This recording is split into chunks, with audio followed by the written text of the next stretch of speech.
Indian automotive ഇൻഡസ്ട്രിയിലെ SUV സെയിലുകൾ എടുത്ത് പരിശോധിച്ച് കഴിഞ്ഞാൽ അതിൽ ഏറ്റവും കൂടുതൽ വിറ്റഴിക്കപ്പെട്ടുകൊണ്ടിരിക്കുന്നത് സബ് കോമ്പാക്ട് SUVകളാണ് എന്ന് പറയാം. ഒന്നും കൂടി ഡീറ്റെയിൽ ആയിട്ട് പറയുകയാണെന്നുണ്ടെങ്കിൽ 12 ലക്ഷം രൂപ മുതൽ 25 ലക്ഷം രൂപ വരെയുള്ള ഈ ഒരു റേഞ്ചിലാണ് ഏറ്റവും കൂടുതൽ SUV വാഹനങ്ങൾ വിറ്റഴിക്കപ്പെട്ടുകൊണ്ടിരിക്കുന്നത് എന്ന് പറയാം. ഏറ്റവും വലിയ കോമ്പറ്റീഷൻ നടന്നുകൊണ്ടിരിക്കുന്നതും ആ ഒരു വാഹന വിപണിയിലാണ്. എല്ലാ വാഹന നിർമ്മാതാക്കൾക്കും ആ ഒരു സെഗ്മെൻറ്റിൽ നല്ലോണം വാഹനങ്ങളുണ്ട്. വ്യത്യസ്തമായിട്ടുള്ള വാഹനങ്ങൾ വ്യത്യസ്തമായ രൂപത്തിൽ എല്ലാ ബ്രാൻഡുകളും അവതരിപ്പിച്ചുകൊണ്ടിരിക്കുകയാണ്. ആ ഒരു മത്സരത്തിലേക്കാണ് മഹീന്ദ്ര ആൻഡ് മഹീന്ദ്ര എന്ന് പറയുന്ന നിർമ്മാണ കമ്പനി അവരുടെ ഏറ്റവും പുതിയ മോഡലിനെ അല്ലെങ്കിൽ നേരത്തെ ഉണ്ടായിരുന്ന 300 എന്ന് പറയുന്ന വേരിയൻറ്റിൻ്റെ സെക്കൻഡ് ജനറേഷൻ അവതരിപ്പിക്കുന്നത് ഒരു പുതിയ പേരിൽ ഒരു പുതിയ അവതാരമായിട്ട്. അതാണ് മഹീന്ദ്ര XUV 3XO എന്ന് പറയുന്ന ഈ മോഡൽ. ഇന്നത്തെ വീഡിയോയിലൂടെ നമുക്ക് ഈ ഒരു വാഹനത്തെക്കുറിച്ച് സംസാരിക്കാം, ഇതിൻ്റെ വിശേഷങ്ങളെക്കുറിച്ച് സംസാരിക്കാം, വന്നിട്ടുള്ള മാറ്റങ്ങളെക്കുറിച്ച് പറയാം, ഡിസൈൻ മികവിനെക്കുറിച്ച് സംസാരിക്കാം. എല്ലാ കൂട്ടുകാർക്കും നമ്മുടെ പുതിയൊരു വീഡിയോയിലേക്ക് ഹൃദ്യമായ സ്വാഗതം.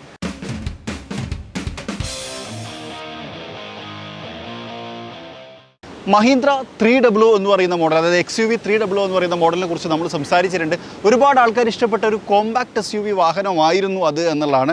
അതിൻ്റെ ഏറ്റവും പുതിയ ഫേസാണ് ഇപ്പോൾ നമ്മൾ കണ്ടുകൊണ്ടിരിക്കുന്നത്. നമ്മൾ ഈ ഒരു വാഹനം റിവ്യൂ ചെയ്യാൻ എടുത്തിട്ടുള്ളത് മഹീന്ദ്രയുടെ കേരളത്തിലെ ഏറ്റവും വലിയ ഷോറൂം അല്ലെങ്കിൽ ഏറ്റവും വിപുലമായ നെറ്റ്വർക്ക് എന്ന് വിശേഷിപ്പിക്കാവുന്ന ഇറാം മോട്ടോഴ്സിൽ നിന്നാണ്. അതായത് ഇറാം മഹീന്ദ്ര എന്ന് പറയുന്ന ഡീലർഷിപ്പിൽ നിന്നാണ്. അവരുടെ ഏറ്റവും വലിയൊരു പ്രത്യേകത അവരുടെ ആഫ്റ്റർ സെയിൽസ് അടിപൊളിയാണ്. അതായത് സെയിൽസും അടിപൊളിയാണ്, ആഫ്റ്റർ സെയിൽസും അടിപൊളിയാണ് എന്നുള്ളത്. അത് ഞാൻ പറയാൻ കാരണം എനിക്ക് തന്നെ പേഴ്സണൽ എക്സ്പീരിയൻസ് ഉണ്ട്.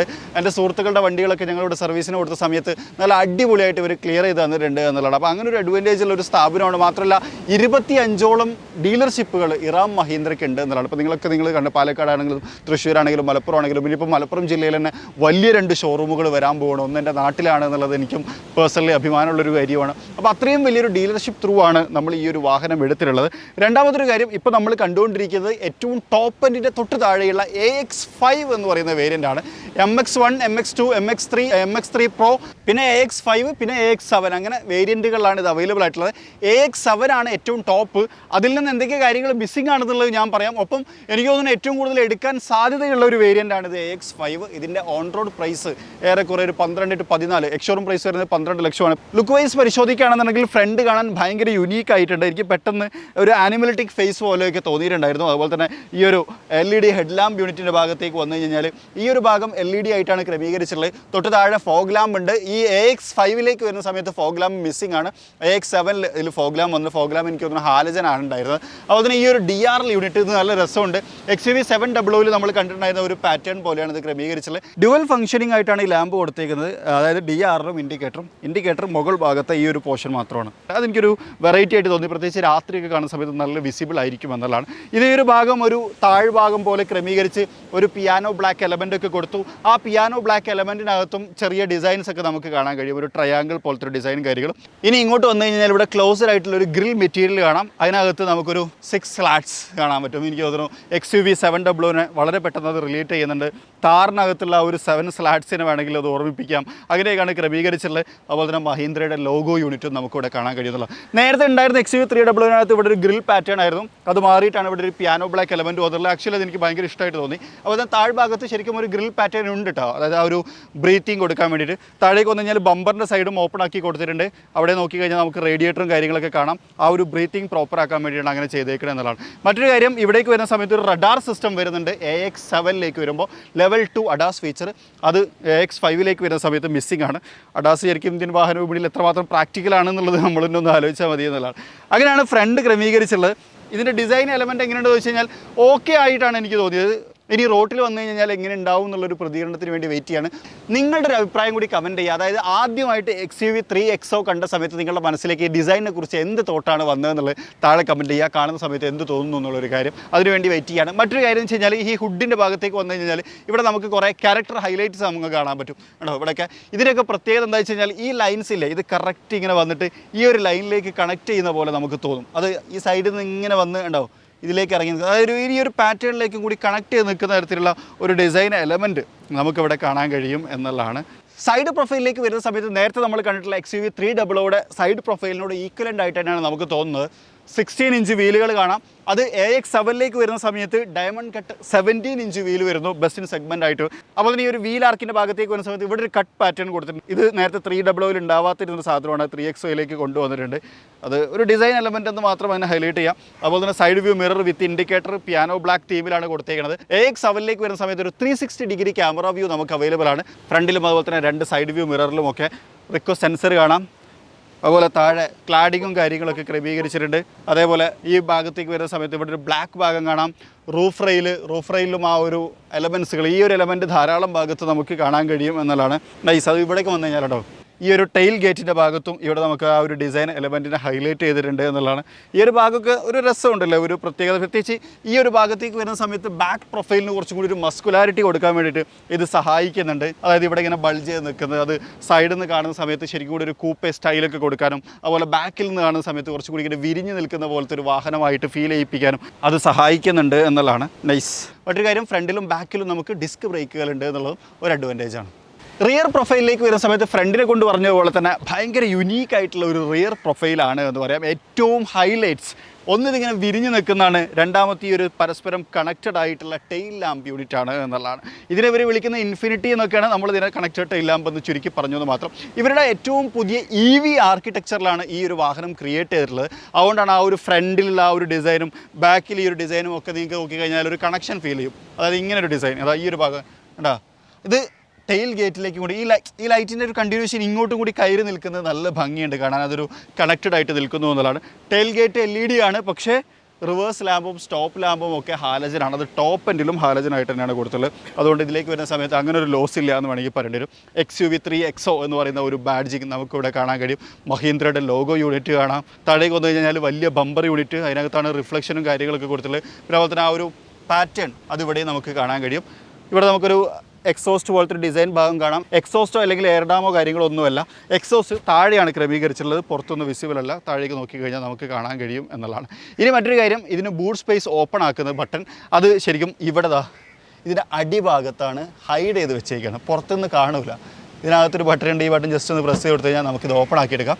റിയർ വൈപ്പറൊക്കെ കൊടുത്തിട്ടുണ്ട് കേട്ടോ. റിയർ വൈപ്പർ യൂണിറ്റും കാര്യങ്ങളൊക്കെ കാണാം. ഡീഫോഗർ ലൈൻസ്, സ്റ്റോപ്പ് ലാമ്പ് ഒക്കെ ഇവിടെ കൊടുത്തിട്ടുണ്ട്. ടോപ്പ് എൻഡിലേക്ക് വരുന്ന സമയത്ത് 360 ഡിഗ്രി ക്യാമറ ഉണ്ടെന്ന് ഞാൻ പറഞ്ഞു.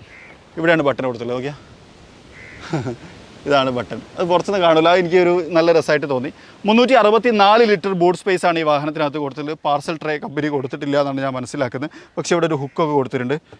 ഉണ്ടോ, 5 kg വരെ ഇതിമ തൂക്കിയിടാനുള്ള ഒരു ഫെസിലിറ്റി ഉണ്ട് എന്നുള്ളതാണ്. താഴ്ഭാഗത്ത് ഇവിടെ ഒരു ഇതുണ്ട്, നീക്കി കഴിഞ്ഞാൽ സ്പെയർ വീൽ കാണാം. ഈ സ്പെയർ വീലിൽ ഞാൻ കണ്ടിട്ടുള്ളൊരു ഹൈലൈറ്റ് എന്താ വെച്ച് കഴിഞ്ഞാൽ, C8ൻ്റെ ടയറാണ്. ഇതിമ സ്റ്റെപ്പിനി എഴുതി വെച്ചേക്കുന്നത്. ഇത് സ്റ്റെപ്പിനി ആണെന്ന് മാറിപ്പോവാതിരിക്കാൻ വേണ്ടി ചെയ്തേക്കുന്ന പരിപാടിയാണ് തോന്നുന്നു കേട്ടോ. രസമായിട്ട് തോന്നി സ്റ്റെപ്പിനി. അപ്പോൾ സ്റ്റെപ്പിനിട്ട് പോലെടാന്ന് പറഞ്ഞിട്ട് ആർക്കെങ്കിലും വേണമെങ്കിൽ ഓർമ്മപ്പെടുത്താനുള്ള സൗകര്യമുണ്ട്. സീറ്റ് വേണമെങ്കിൽ ഫോൾഡ് ചെയ്ത് വെക്കാം. ഫോൾഡ് ചെയ്ത് വെച്ച് കഴിഞ്ഞാൽ കൂടുതൽ ബൂട്ട് സ്പേസ് നമുക്ക് യൂസ് ചെയ്യാം. അപ്പോൾ 5 ആൾക്കാർക്ക് ഇരിക്കാൻ പറ്റില്ല എന്നുള്ളത് മാത്രമേ ഉള്ളൂ. ഇനി നമുക്ക് അകത്തെ വിശേഷങ്ങളൊന്ന് നോക്കാം. ഇനി ഇതിൻ്റെ ഇൻറ്റീരിയറിനെ കുറിച്ച് പറയുന്ന സമയത്ത് എനിക്ക് ആദ്യം പറയാനുള്ളൊരു കാര്യം, ഇതിൻ്റെ ബിൽഡ് ക്വാളിറ്റി നന്നായിട്ടുണ്ട് എന്നുള്ളതാണ്. നല്ല രീതിയിൽ ഇമ്പ്രൂവ് ആയിട്ടുണ്ട്. അതിലേക്ക് ഞാൻ വരാം ഡീറ്റെയിൽ ആയിട്ട്. അപ്പോൾ നമുക്ക് ഡോർ സൈഡിൽ നിന്ന് ആരംഭിക്കാം. പിയാനോ ബ്ലാക്ക് എലബനിനകത്ത് മിറർ കൺട്രോൾ, അതുപോലെ തന്നെ പവർ വിൻഡോ കൺട്രോൾ തുടങ്ങിയിട്ടുള്ള കാര്യങ്ങളാണ്. 1 ടച്ച് അപ്പ് ആൻഡ് ഡൗൺ ഫസ്റ്റത്തിന് മാത്രമേ ഉള്ളൂ. ഇനി ഒന്നും അത് എല്ലാ വേരിയൻറ്റിലും അങ്ങനെ തന്നെയാണെന്നുള്ളതാണ്. മ്യൂസിക് സിസ്റ്റത്തിലേക്ക് വരുന്ന സമയത്ത് ഹാർമൻ കാർഡിൻ്റെ മ്യൂസിക് സിസ്റ്റമാണ് AX7 വരുന്നത്. ഇതിനകത്ത് ആ ഒരു വ്യത്യാസം നമുക്ക് ഫീൽ ചെയ്യും. അതുപോലെ തന്നെ ഈ ഒരു മെറ്റീരിയൽസ് ഇതൊക്കെ അത്യാവശ്യം നല്ല ക്വാളിറ്റിയുള്ള മെറ്റീരിയൽസാണ്. ഒരു സോഫ്റ്റ് ടച്ച് ഫീലും കാര്യങ്ങളൊക്കെ നമുക്ക് കിട്ടുന്നുണ്ട്. വൈറ്റാണ് സൈഡൊക്കെ കൊടുത്തേക്കണേ, എന്നാൽ ചില ഭാഗത്ത് ബ്ലാക്കും കാര്യങ്ങളൊക്കെ കാണാം. സീറ്റിലേക്ക് വന്നു കഴിഞ്ഞാൽ AX7 വരുന്ന സമയത്ത് ലെതററ്റാണ് ഇതിനകത്ത് വന്നുള്ളത്. ഫാബ്രിക് അപ്പോൾസ്റ്റിയാണ്. ലെതററ്റിനേക്കാൾ കുറച്ചും കൂടി നല്ല വേണമെങ്കിൽ ഫാബ്രിക് അപ്പോൾസ്റ്റി ആണെന്ന് പറയാം. വെന്റിലേഷൻ ഇല്ലെങ്കിൽ കേട്ടോ, നല്ല കംഫർട്ടാണ് കേട്ടോ. ഓക്കെ, നല്ല വിഷയമുണ്ടല്ലോ. ഹൈറ്റ് അഡ്ജസ്റ്റബിൾ ആണ്. അതുപോലെ തന്നെ അഡ്ജസ്റ്റ്മെൻറ്റും കാര്യങ്ങളൊക്കെ മാനുവലാണ്. അത് AX7 വരുന്ന സമയത്ത് ഇലക്ട്രിക്കലി നമുക്ക് അപ്ഡേറ്റ് ചെയ്യാൻ പറ്റും. പിന്നെ ഈ ഒരു സ്റ്റിച്ചിങ്ങും കാര്യങ്ങളൊക്കെ നല്ല രീതിയിൽ നമുക്ക് ഹൈലൈറ്റ് ചെയ്ത് കാണുന്നുണ്ട് അല്ലേ. അത് നൈസ്. കയറിയിരുന്ന് കഴിഞ്ഞാൽ നല്ല കംഫർട്ടുണ്ട്. ഓക്കെ, നല്ല കംഫർട്ടായിട്ട് ഇരിക്കാൻ പറ്റുന്നുണ്ട്. അപ്പോൾ തന്നെ എന്നെ സംബന്ധിച്ചോളം ഈ ഒരു ബോഡിയൊക്കെ ഇങ്ങനെ സൈഡൊക്കെ ഇങ്ങനെ ചേർത്ത് നിർത്തുന്നതുകൊണ്ട് തന്നെ കർവൊക്കെ എടുക്കുന്ന സമയത്ത് കുറച്ചുകൂടി കംഫർട്ടബിൾ ആയിരിക്കും എന്ന് വിചാരിക്കുന്നു. അത് നമുക്ക് ഡ്രൈവ് ചെയ്യുന്ന സമയത്ത് പറയാം. ഇൻറ്റീരിയറിലേക്ക് വരുന്ന സമയത്ത് ഞാൻ നേരത്തെ പറഞ്ഞൊരു കാര്യം വീണ്ടും ആവർത്തിച്ച് പറയുകയാണ്. ഒരു പ്രീമിയം ഫീൽ അല്ലെങ്കിൽ ഒരു പ്രീമിയം ആക്കാൻ മഹീന്ദ്ര നല്ല രീതിയിൽ ശ്രമിച്ചിട്ടുണ്ട് എന്നുള്ളതാണ്. കാരണം ഈ ഒരു മെറ്റീരിയലൊക്കെ കുറച്ചുകൂടി ഒരു സോഫ്റ്റ് ടച്ച് മെറ്റീരിയലാണ്. പ്ലാസ്റ്റിക് ആണെങ്കിൽ പോലും വളരെ ചീപ്പാക്കാൻ ശ്രമിച്ചിട്ടില്ല. കുറച്ചൊരു പ്രീമിയം ലെവൽ അപ്ഗ്രേഡേഷൻ കൊണ്ടുവന്നിട്ടുണ്ട് എന്നതാണ്. സ്റ്റിയറിംഗ് വീല് അതിനകത്തൊരു leather wrapping and soft touch feel കാര്യങ്ങളൊക്കെ കൊടുത്തിട്ടുണ്ട്. ഇത് എനിക്ക് തോന്നുന്നു AX7 വരുന്ന സമയത്ത് കുറച്ചും കൂടി സോഫ്റ്റ് ടച്ച് ആണ് ആണെന്ന് എനിക്ക് തോന്നുന്നു. സ്റ്റിയറിംഗ് മൗണ്ടഡ് കൺട്രോൾസും കാര്യങ്ങളൊക്കെ കാണാം. അവിടെയും നമുക്കൊരു പിയാനോ ബ്ലാക്ക് ഫില്ലിംഗ് കൊടുത്തിട്ടുണ്ട്. അതുപോലെ തന്നെ ഇവിടെ ഹെഡ് ലാമ്പ്, ഇൻഡിക്കേറ്റർ തുടങ്ങിയിട്ടുള്ള കൺട്രോൾസും കാര്യങ്ങളൊക്കെ കാണാം. ഇൻഡിക്കേറ്റർ സൗണ്ട് നോക്കിയാൽ ഒരു മ്യൂസിക്കൽ മറ്റേ സ്ട്രിങ് പോലത്തെ ഒരിത് തോന്നി. അതുപോലെ തന്നെ വൈപ്പർ അത്യാവശ്യം ഓക്കെ ആണല്ലേ, നല്ല സ്പ്രേയിങ് നൈസാണ്. ഇൻഫോടൈൻമെൻറ്റ് സിസ്റ്റം ഇവിടെ കാണാം. അത്യാവശ്യം വലിയ ഇൻഫോടൈൻമെൻറ്റ് സിസ്റ്റമാണ്, വിസിബിളാണ്. അതിൻ്റെ മെനൂസ് കാര്യങ്ങളൊക്കെ കൊണ്ടുവരാണെന്നുണ്ടെങ്കിൽ ഇത് ശരിക്കും നമ്മൾ ആപ്പിൾ കാർപ്ലേ, ആൻഡ്രോയിഡ് ഓട്ടോ തുടങ്ങിയിട്ടുള്ള കാര്യങ്ങളൊക്കെ ഇതിനകത്ത് കണക്ട് ചെയ്യാൻ പറ്റും. ആപ്ലിക്കേഷൻസ് എടുത്തു കഴിഞ്ഞാൽ അലക്സ മീഡിയ, അലക്സ ഉണ്ട്, ആഡ് ഫോൾഡേഴ്സ്, കണക്റ്റഡ് ആപ്സ്. ഇതേപോലെ ഇതിന് വേറെ കാര്യം, ഇതിലൊരു ഗാലറി കാണാം. ഗാലറി ബൈ ഡിവൈസ് USB അതൊക്കെയാണ്. ഓക്കെ, ഇതിൻ്റെ ഒരു കാര്യം എന്ന് വെച്ച് കഴിഞ്ഞാൽ ഇപ്പം AX7 വരുന്ന സമയത്ത് റിവേഴ്സ് ക്യാമറ ഉണ്ട്. ഈ റിവേഴ്സ് ക്യാമറ സ്ക്രീൻഷോട്ട് എടുക്കാനുള്ള ഓപ്ഷൻ ഉണ്ട്. അതെന്തിനാന്ന് എനിക്ക് ഇതുവരെ മനസ്സിലായിട്ടില്ല, എന്താ ഉദ്ദേശിച്ചത് ഓട്ടോ. ഓക്കെ, അതുപോലെ ഇവിടെ AC വെൻസുകൾ കാണാം. ഇവിടെ പിയാനോ ബ്ലാക്ക് എലമെൻറ്റിൻ്റെ അകത്താണ് അതിനെയും കവർ ചെയ്ത് വെച്ചേക്കണത് എന്നുള്ളതാണ്. AX7 വരുന്ന സമയത്ത് ഒരു automatic day night rear view mirror ഉണ്ട്. ആ റിയർ വ്യൂ മിറർ കാണാൻ നല്ല ഭംഗിയുണ്ട്. ഇത് മാനുവലാണ്. പിന്നെ ഇവിടെ ഒരു ക്യാമറ യൂണിറ്റ് ഉണ്ട്, റഡാറിൻ്റെ. അത് AX7 ഇതിനകത്തില്ല. സൺഗ്ലാസ് ഹോൾഡർ കൊടുത്തിട്ടുണ്ട്. സൺറൂഫ് ഓപ്പൺ ചെയ്യാനുള്ള ബട്ടൺ. സൺറൂഫിന് നമുക്കിത് ഉപയോഗിച്ച് ഓപ്പൺ ആക്കാം. ഒരു സിംഗിൾ പാൻ സൺറൂഫാണ്. എന്നാൽ ഇതിൻ്റെ ഏറ്റവും ടോപ്പ് എൻഡ് വേരിയൻറ്റിനകത്ത് ഒരു വലിയ സൺറൂഫ് ഉണ്ട്. അതിനൊരു പേര് വിളിക്കുന്നുണ്ട്, അത് ഞാൻ പറയാം. ഇനി നമ്മൾ ക്ലൈമറ്റ് കൺട്രോളിലേക്ക് വരികയാണെന്നുണ്ടെങ്കിൽ ഇവിടെ ഡ്യുവൽ സോൺ ക്ലൈമറ്റ് കൺട്രോൾ ഉണ്ട് എന്നുള്ളതാണ്. അത് AX5 ഉണ്ട്, AX7 ഉണ്ട്. അത് എനിക്ക് തോന്നുന്നു ഈ ഒരു സെഗ്മെൻറ്റിൽ ഒരു കില്ലിങ് സാധനമാണെന്ന് തോന്നുന്നത്. കാരണം വേറെ ഇതിനകത്ത് നമ്മളങ്ങനെ ഡ്യുവൽ സോൺ കണ്ടിട്ടില്ല. ഡ്യുവൽ സോൺ ക്ലൈമറ്റ് കൺട്രോൾ നമുക്കിതാ ഓട്ടോ വേണമെങ്കിൽ ജസ്റ്റ് പ്രസ് കൊടുത്താൽ മതി. ഓട്ടോ അത് ഇതാക്കണമെന്നുണ്ടെങ്കിൽ ഫാൻ സ്പീഡ് റെഡ്യൂസ് ചെയ്ത് കഴിഞ്ഞാൽ ഓട്ടോ ഓഫ് ആവുകയും ചെയ്യുന്നതാണ്. ഇവിടെ നമുക്ക് ടെമ്പറേച്ചർ കൺട്രോൾ ചെയ്യാം. അതേപോലെ തന്നെ ഇൻഫോടൈൻമെൻറ്റ് സിസ്റ്റത്തിനകത്തും വേണമെങ്കിൽ നമുക്ക് ടെമ്പറേച്ചർ കൺട്രോൾ ചെയ്യാൻ പറ്റും. ഫാനിൻ്റെ പൊസിഷൻ കാര്യങ്ങളൊക്കെ നമുക്ക് ഇങ്ങനെ സ്വൈപ്പ് ചെയ്തുകൊണ്ട് സെറ്റ് ചെയ്യാം. നൈസ്, കൊള്ളാലോ. അത്യാവശ്യം നല്ല റെസ്പോൺസിബിൾ ആട്ടോ. ഇവിടെ എത്തിയതിനെ സെലക്ട് ചെയ്യാൻ പറ്റുള്ളൂ. ഇവിടെ വന്നിട്ട് ഇതിനെ സെലക്ട് ചെയ്യാൻ പറ്റില്ല. ഇങ്ങോട്ട് നീക്കുക, എന്നിട്ട് ഇതിനെ സെലക്ട് ചെയ്യുക, അങ്ങനെ പറ്റുള്ളൂ. ഓക്കെ, ഫാൻ സ്പീഡ് ഇവിടെ നമുക്ക് അഡ്ജസ്റ്റ് ചെയ്യാം. ഓക്കെ, വീട് താഴേക്ക് വന്നു കഴിഞ്ഞാൽ ഇവിടെ പവർ അപ്പ്,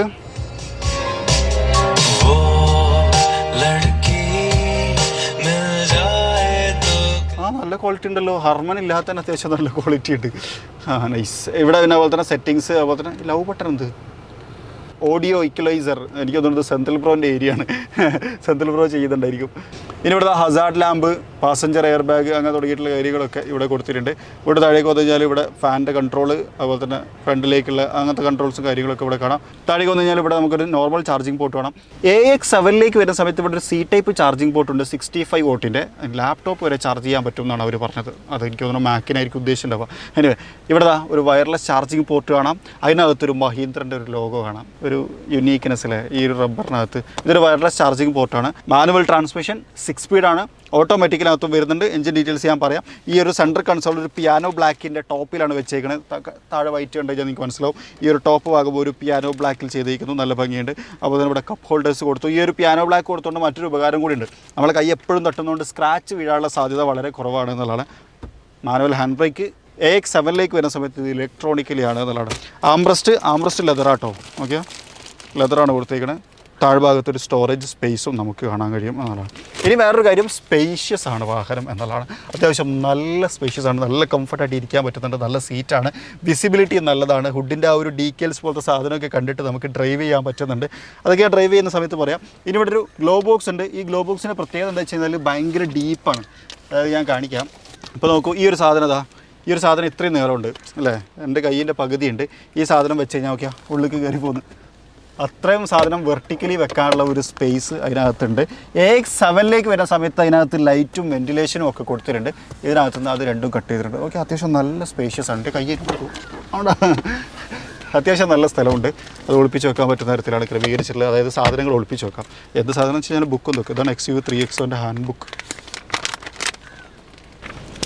നല്ല സ്മെല്ല്. പണ്ടൊക്കെ നമ്മൾ സ്കൂളിലൊക്കെ പോകുമ്പോൾ നൊസ്റ്റാൾജിയ അല്ലേ, നോട്ട് ബുക്കിൻ്റെ ഒക്കെ നമ്മൾ സ്മെല്ല് ഇതേപോലെ ആസ്വദിക്കാറുണ്ടായിരുന്നു. നിങ്ങൾ ആസ്വദിക്കലുണ്ടോ എന്ന് എനിക്കറിയില്ല, ഞാൻ ആസ്വദിച്ചിട്ടുണ്ടായിരുന്നു ഇടയ്ക്ക്. പിന്നെ ചില ആൾക്കാർ നോട്ടിൻ്റെ സ്മെല്ലൊക്കെ ആസ്വദിക്കാനാണ് ആ ഒരു പേപ്പറിൻ്റെ സംഭവം. നല്ല നമ്മൾ വണ്ടിയിലേക്ക് തന്നെ തിരിച്ചു വരാം. അപ്പോൾ അത്യാവശ്യം നല്ല സ്പേഷ്യസ് ആണ്, വലിയ ഗ്ലോ ബോക്സ് ആണ്, കംഫർട്ടബിൾ ആയിട്ടുള്ള സീറ്റാണ്, പ്രീമിയം ആയിട്ടുള്ളൊരു ഇൻറ്റീരിയർ ആണ്.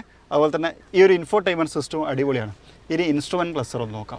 ഇൻസ്ട്രുമെൻറ്റ് ക്ലസ്റ്ററിലേക്ക് വന്നു കഴിഞ്ഞാൽ സ്പീഡോമീറ്ററും RPM ഒക്കെ നമുക്ക് കാണാം. ഡിജിറ്റൽ ഇൻസ്ട്രുമെൻറ്റ് ക്ലസ്റ്ററാണെന്ന് എനിക്ക് കണ്ടപ്പോൾ തന്നെ മനസ്സിലായിട്ടുണ്ടായിരിക്കും. ടയർ പൊസിഷനൊക്കെ സെലക്ട് ചെയ്യാനുള്ള ഓപ്ഷനും കാര്യങ്ങളൊക്കെ അവിടെ കാണിക്കുന്നുണ്ട്. ഫ്യൂവൽ എക്കണോമി ഇപ്പോൾ 10 കാണിക്കുന്നത്, കുറേ നേരം നിർത്തിയിട്ടുണ്ട്. Fuel info, vehicle info, navigation കൊണ്ടുവരാം. അപ്പോൾ ആവശ്യത്തിനനുസരിച്ച് ആ ഒരു സെൻറ്റർ ഭാഗം നമുക്ക് ചേഞ്ച് ചെയ്യാൻ പറ്റും. ഇപ്പുറത്തെ ഡിജിറ്റൽ തന്നെയാണ്, പക്ഷേ അതവിടെ ഫിക്സഡ് ആണ്, അത് ചേഞ്ച് ചെയ്യാൻ പറ്റും എന്ന് എനിക്ക് തോന്നുന്നില്ല. അതായത് ക്ലസ്റ്ററൊന്നും ചേഞ്ച് ചെയ്യാൻ പറ്റില്ല എന്നാണ് ഞാൻ മനസ്സിലാക്കുന്നത്. അപ്പോൾ ഇനി നമ്മളിരിക്കുന്നത് സെക്കൻഡ് റോയിലാണ്. നേരത്തെ പറഞ്ഞാലാണ് എനിക്കും പറയാനുള്ളത് സ്പേഷ്യസ് ആണ് എന്നുള്ളതാണ്. അത്യാവശ്യം നല്ല സ്പേഷ്യസ് ആണ്. സീറ്റുകളൊക്കെ ആ ഒരു ഫാബ്രിക് അപ്രോൾസ്റ്ററിയിലാണ് കൊണ്ടുവന്നേക്കുന്നത്. സ്റ്റിച്ചിങ് കാര്യങ്ങളൊക്കെ ഇവിടെ ഹൈലൈറ്റ് ചെയ്ത് കാണാം. സ്ഥലം നോക്കിയാൽ നമുക്കൊരു 5 വിരൽ ഗ്യാപ്പ് സീറ്റും എൻ്റെ ലെഗും തമ്മിലുണ്ട്. വേറൊരു കാര്യം പറയാനുള്ളതെന്ന് വെച്ച് കഴിഞ്ഞാൽ, ഇപ്പോൾ ഞാൻ ഈ ഒരു വാഹനത്തിനകത്ത് കയറി എന്നിട്ട് പറഞ്ഞു നല്ല പ്രീമിയം ആയിട്ടുണ്ട്. ഇത് എൻ്റെ കാഴ്ചപ്പാടാണ്. ഓക്കെ, ഞാൻ തൊടുമ്പോൾ എങ്ങനെയുണ്ട്, ഞാനിരിക്കുമ്പോൾ എങ്ങനെയുണ്ട്. ഇപ്പം ഈ ഇരിക്കുന്ന സമയത്ത് വരുന്ന സമയത്ത് ഞാനൊരു 6 അടി ഉയരമുള്ള ഒരാളാണ്. അത് ഞാൻ പറയാനുള്ളൊരു കാരണം അത് തന്നെയാണ്. കാരണം എന്ന് വെച്ച് കഴിഞ്ഞാൽ വീഡിയോയിൽ കാണുമ്പോൾ നിങ്ങൾക്ക് എൻ്റെ ഹൈറ്റ് ഒരു പക്ഷേ മനസ്സിലാവുന്നുണ്ടാവില്ല. ആ ഒരു പോയിന്റ് വെച്ചിട്ടുണ്ടെങ്കിൽ ഞാൻ പറയാം. അപ്പോൾ നിങ്ങളൊരു വണ്ടി എടുക്കാൻ ഉദ്ദേശിക്കുന്ന ആളാണെന്നുണ്ടെങ്കിൽ തീർച്ചയായിട്ടും നിങ്ങൾ ഈ ഒരു വണ്ടി ഫിസിക്കലി വന്ന് കാണണം, ഒന്ന് ടെസ്റ്റ് ഡ്രൈവ് ഇടണം. പറ്റുമെങ്കിൽ നിങ്ങളുടെ കൂടെ യാത്ര ചെയ്യുന്ന ആൾക്കാർ, മുമ്പിലിരിക്കുന്ന ആൾക്കാരെയും ബാക്കിലിരിക്കുന്ന ആൾക്കാരെയൊക്കെ കൊണ്ടുവന്ന് അവരെയൊക്കെ ഒന്ന് കയറ്റി ഇരുത്തി നോക്കി അവർക്കും കംഫർട്ടബിൾ ആണോ എന്നൊക്കെ വേണമെങ്കിൽ ചെക്ക് ചെയ്യാം. നിങ്ങളെ വീട്ടിലേക്കുള്ള കയറ്റം കയറുമോ, ആ ഒരു വളവ് വളച്ചെടുക്കാൻ പറ്റുമോ, ഇതൊക്കെ നിങ്ങൾ വീട്ടിനകത്ത് കൊണ്ടുപോയിട്ട് ഇപ്പോൾ ഡീലർഷിപ്പ് അനുവദിക്കുകയാണെങ്കിൽ അതും ചെയ്ത് നോക്കാം, നിയറസ്റ്റ് ആയിട്ടുള്ള സ്ഥലമൊക്കെ ആണെന്നുണ്ടെങ്കിൽ. അങ്ങനെ നിങ്ങളുടെ ഒരു കംഫർട്ട് കൂടി പരിശോധിച്ചതിന് ശേഷം മാത്രമേ വണ്ടി എടുക്കാൻ പാടുള്ളൂ എന്ന് എപ്പോഴും നിർബന്ധപൂർവ്വം പറയുന്ന ഒരാൾ. കാരണം ഇതിനെക്കുറിച്ച് പറയുമ്പോൾ, ഇത് ഓടിക്കുമ്പോൾ നമ്മളെ മനസ്സിലും അല്ലെങ്കിൽ നമ്മൾ വേറെയും പല വണ്ടികൾ ഓടിച്ച ഒരു അഭിപ്രായവും അതിൻ്റെ ആ ഒരു ഭാഗങ്ങളൊക്കെ ചേർത്ത് വെച്ചിട്ടായിരിക്കും നമ്മളുടെ ഒരു ഫീഡ്ബാക്സ് ഒക്കെ പറയുന്നുണ്ടായിരിക്കുക. അത് ഓരോരുത്തർക്കും ഇൻഡിവിജ്വൽ ആയിരിക്കും. ഇപ്പോൾ ഈ ഒരു കളർ നല്ല രസമുണ്ട് എന്ന് പറയുമ്പോൾ എൻ്റെ അടുത്ത് കുറേ ആൾക്കാർ ചോദിക്കേണ്ടത് ഏത് കളർ വണ്ടി എടുക്കണം. ഓരോരുത്തരുടെ ഇൻഡിവിജ്വൽ ചോയ്സാണ്. എനിക്ക് ഭയങ്കര ഇഷ്ടം വൈറ്റ് ആയിരിക്കും, അല്ലെങ്കിൽ റെഡ് ആയിരിക്കും. നിങ്ങൾക്ക് ചിലപ്പോൾ അത് ഇഷ്ടപ്പെട്ടുള്ളന്നില്ല. അതുകൊണ്ടാണ് ഞാൻ പറയുന്നത്. അപ്പോൾ ടെസ്റ്റ് ഡ്രൈവ് ഇട്ട് നോക്കുക. ഇനി ഈ ഒരു വാഹനം നിങ്ങൾക്ക് ടെസ്റ്റ് ഡ്രൈവ് വേണമെന്നുണ്ടെങ്കിൽ ഇറാ മോട്ടോഴ്സിൽ ടെസ്റ്റ് ഡ്രൈവ് അവൈലബിൾ ആണ്. ഇറാ മോട്ടോഴ്സിൻ്റെ നമ്പർ താഴെ ഡിസ്ക്രിപ്ഷൻ അനുസരിച്ച് നിങ്ങളതിൽ വിളിച്ചു കഴിഞ്ഞാൽ നിങ്ങളുടെ സ്ഥലത്ത് അവർ ടെസ്റ്റ് ഡ്രൈവിന് എത്തിച്ചേരുമായിരിക്കും എന്നാണ് ഞാൻ പ്രതീക്ഷിക്കുന്നത്. എന്തായാലും അവരൊന്ന് വിളിച്ച് നോക്കുക, ടെസ്റ്റ് ഡ്രൈവ് ഇട്ട് നോക്കുക. ടെസ്റ്റ് ഡ്രൈവ് ഇട്ട് നോക്കാതെ വണ്ടികൾ എടുക്കരുത് എന്നൊരു അഭിപ്രായം ഞാൻ വീണ്ടും പറയണം. വീണ്ടും വന്നു കഴിഞ്ഞാൽ ഇവിടെ AC വെൻറ്റുകൾ കൊടുത്തിട്ടുണ്ട്. റിയർ പാസഞ്ചറിനും AC കൊടുത്തത് നല്ലൊരു കാര്യമായിട്ട് തോന്നി. തൊട്ട് താഴെ ഒരു C ടൈപ്പ് ചാർജിങ് പോർട്ട് കൊടുത്തു, ബാക്കിലുള്ള ആൾക്കാർക്ക് ചാർജ് ചെയ്യാം. അതുപോലെ തന്നെ ഇവിടെ നമുക്കൊരു 12 വോൾട്ടിൻ്റെ സോക്കറ്റും കാണാൻ കഴിയും എന്നതാണ്. ഫയൽ പോക്കറ്റ്, അതുപോലെ തന്നെ ആംബ്രസ്റ്റ് അതിനകത്ത് കപ്പ് ഹോൾഡറും ഒക്കെ ഉണ്ട്. ആംബ്രസ്റ്റ് ഇപ്പം എടുക്കാൻ പറ്റില്ല, കാരണം ഇതൊന്നും പറിച്ചിട്ടില്ല. അതുപോലെ തന്നെ 3 ഹെഡ് റെസ്റ്റുകളും ഈ വാഹനത്തിനകത്ത് കൊടുത്തിട്ടുണ്ട്. റീഡിംഗ് ലാമ്പ്, യെല്ലോ ലാമ്പാണ് കൊടുത്തേക്കുന്നത്. ഈ റൂഫിനെ ഇവർ വിശേഷിപ്പിക്കുന്നത് സ്കൈ റൂഫ് എന്നാണ്. അതായത് മഹീന്ദ്ര വിശേഷിപ്പിക്കുന്നത് ഇതിനല്ല, AX7 വരുന്ന കുറച്ചും കൂടി വലിയ പനോരമിക് വ്യൂ ഉള്ള സൺറൂഫിന്.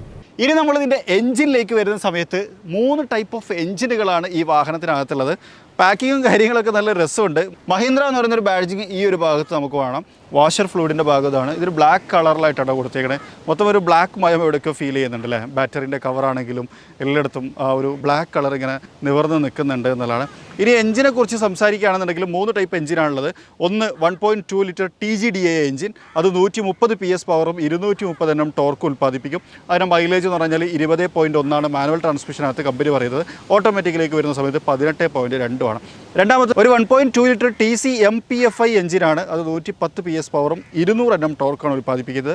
മാനുവൽ ട്രാൻസ്മിഷനിൽ 18.89ഉം ഓട്ടോമാറ്റിക്കലി 17.96 ഫ്യൂവൽ എഫിഷ്യൻസി കമ്പനി പറയുന്നത്. ഇനിയുള്ളത് ഒരു 1.5 ലിറ്റർ CRDE എഞ്ചിനാണ്, അതായത് ഡീസൽ. അതാണ് ഇപ്പോൾ നമ്മൾ കണ്ടുകൊണ്ടിരിക്കുന്നത്. ഇതൊരു ഡീസൽ എഞ്ചിനാണ്. 116 PS പവറും 300 Nm ടോർക്കുമാണ് അത് ഉൽപ്പാദിപ്പിക്കുന്നത്.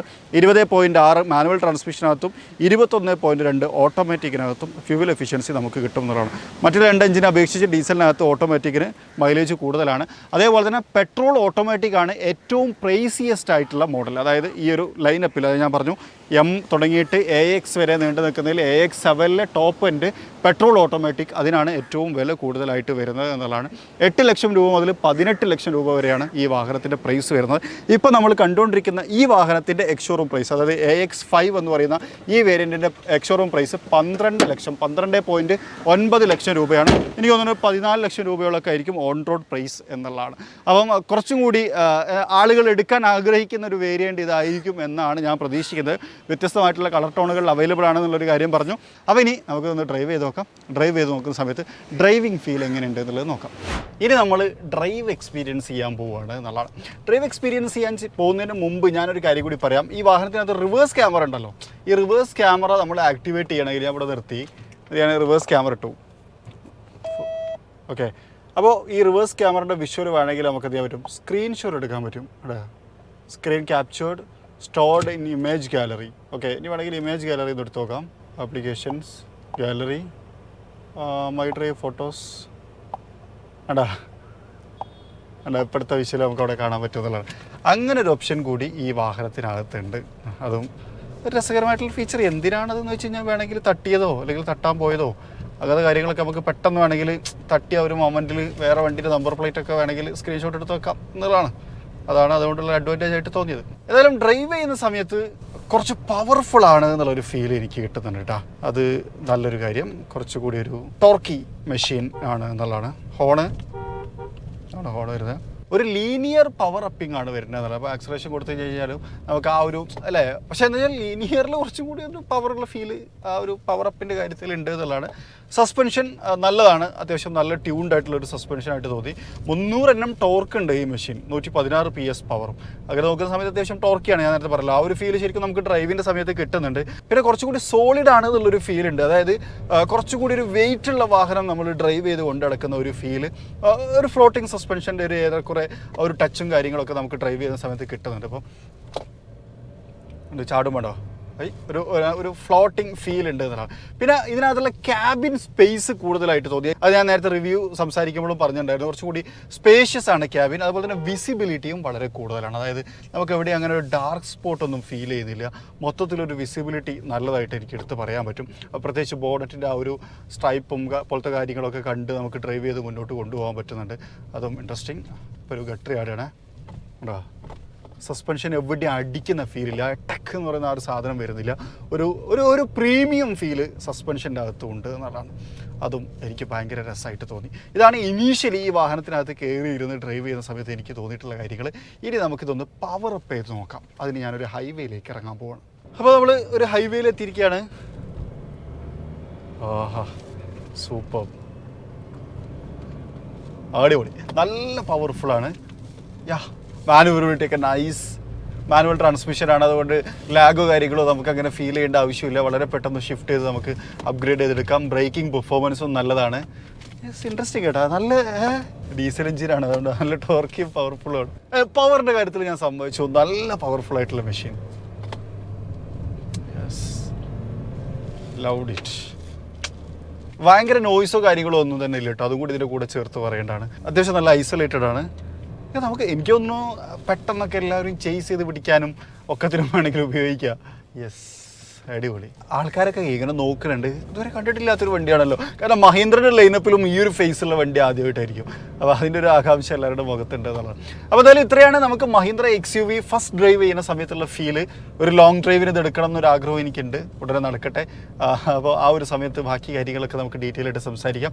പിന്നെ മഹീന്ദ്ര XUV 3XO എന്ന് പറയുന്ന വേരിയൻറ്റിന് ആകത്തുക പറയുന്ന സമയത്ത് ഇങ്ങനെ പറഞ്ഞു കൊടുക്കാം. അത്യാവശ്യം ലുക്ക് വൈസ് ഒരു യുണീക്ക് ലുക്കുള്ള ഒരു വാഹനം. റിയർ ഭാഗം കാണാൻ നല്ല ഭംഗിയുണ്ട്. എനിക്ക് ഏറ്റവും ഇഷ്ടപ്പെട്ടത് റിയറാണ്. രണ്ടാമത്തെ കുറച്ചുകൂടി പ്രീമിയം ക്വാളിറ്റി ഉണ്ട്. മെറ്റീരിയൽസും യൂസ് ചെയ്തിട്ടുള്ള കാര്യങ്ങളും ഒക്കെ ഒരു ഫീൽ ഗുഡ് എന്ന് പറയുന്ന ഒരു തരത്തിലാണ് കൊണ്ടുവന്നിട്ടുള്ളത്. കുറച്ചുകൂടി ടെക്കിയാണ്. 12 ലക്ഷം രൂപയ്ക്ക് ആവശ്യത്തിന് കാര്യങ്ങളൊക്കെ ഇതിനകത്ത് ഉൾപ്പെടുത്തിയിട്ടുണ്ട്.